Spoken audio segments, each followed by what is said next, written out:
Salut à toutes et à tous, chers investisseurs CLF. Une petite vidéo rapide, hein. Je suis en vacances en Italie du Sud, hein. Vous pouvez voir, voilà, vous pouvez voir un petit peu les plages, hein. Je suis dans les Pouilles, donc ça va être une vidéo assez rapide parce que si moi je suis en vacances, les marchés eux ne le sont pas du tout, puisque on a les indices, hein, qui sont aux prises avec leur qui essayent un petit peu de casser des grosses résistances, hein. Là, on est en train on attaque vraiment le plat de résistance. On va commencer par les actions, hein, rapides. Le CAC 40 qui a réussi à recasser les 6004, les 6500 points. Et là, on est aux prises avec la zone des 6600 points. Le CAC 40 va essayer de casser cette grosse zone de résistance, hein, qui correspond à la ligne de coup, hein, vous savez, l'épaule, tête-épaule. Et s'il recasse à la hausse les 6600 et 6666, ça sera très positif pour le CAC 40. À suivre aussi LVMH qui va essayer, plus grosse capitalisation du CAC 40, qui va essayer de casser la zone des 700 euros par action. C'est un peu la même chose sur les autres indices, hein. On a les indices américains, notamment le Dow Jones qui est en train d'essayer d'aller vers les 34 000 points. Le S&P qui a réussi à casser la zone des 4200, mais qui doit confirmer cela en allant vers les 4300 points.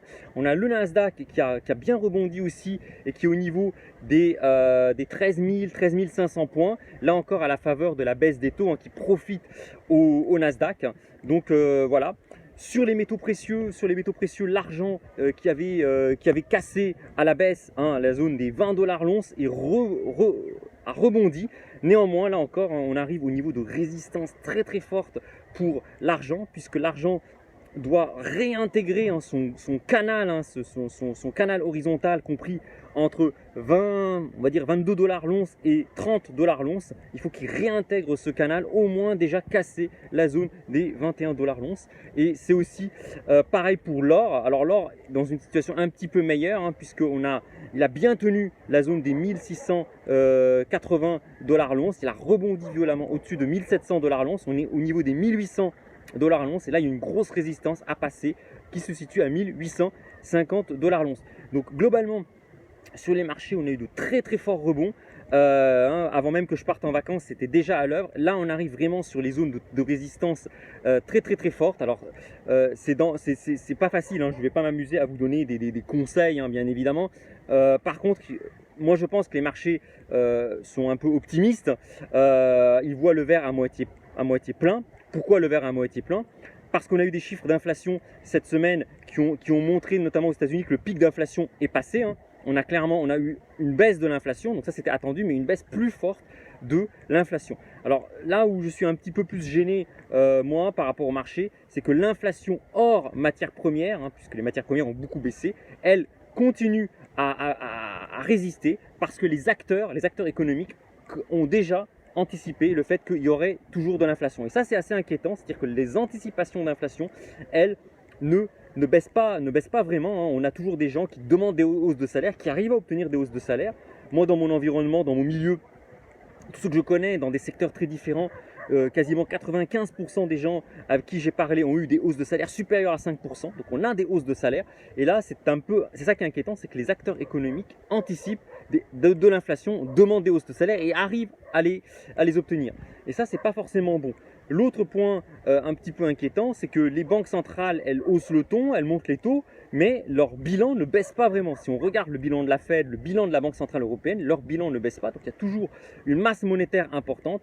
Et ça, ça ne va pas forcément faire baisser l'inflation rapidement, l'inflation sous-jacente, hein. Et enfin, dernier élément, ce sont les chèques, hein. Dès qu'il y a de l'inflation, dès qu'il y a des gens qui se plaignent, pour acheter la paix sociale, le gouvernement balance des chèques à tout va.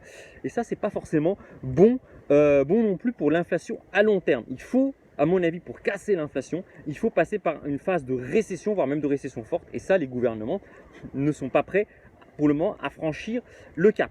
Voilà un petit peu, voilà ce que j'ai un petit peu à dire, hein, sur ce petit point de marché. Donc attention, il ne faut pas s'amuser non plus à shorter les indices, hein. Moi, je pense qu'il y a beaucoup de gens qui n'ont pas intérêt à ce que les indices baissent et font tout pour entretenir la machine boursière.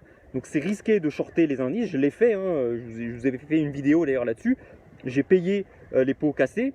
Grâce à la crise du Covid, j'ai pu m'extraire de ces positions short. Mais attention, il ne faut pas forcément shorter. Peut-être plutôt couvrir ces positions longues avec des options. C'est peut-être un petit peu plus moins risqué, on va dire. Mais voilà ce que j'ai à vous dire. Attention, hein, les indices arrivent sur de très grosses résistances. Hein. 6600 points pour le CAC 40, 13 500, 14 000 sur le 33 500, 34 000 points sur le Dow Jones. À surveiller, hein, 6300, 6200 points sur le S&P 500. Voilà, donc surveillez très bien ces niveaux et voilà, donc moi j'espère vous refaire une vidéo bientôt, je sais pas quand, là je profite un petit peu voilà, de ces vacances bien méritées. Voilà, je fais pas vraiment un gros selfie parce que je suis un peu en maillot de bain, donc voilà, hein, le but c'est pas trop de parler de mes vacances. Voilà, bah écoutez, je vous souhaite en tout cas de bonnes vacances, profitez bien. Bon courage si vous êtes à Paris, dans les grosses villes en France, hein, c'est la grosse canicule, c'est chaud. Voilà, bah écoutez, je vous souhaite en tout cas de bien profiter de ces vacances et je vous dis à bientôt. Ciao ciao les gars.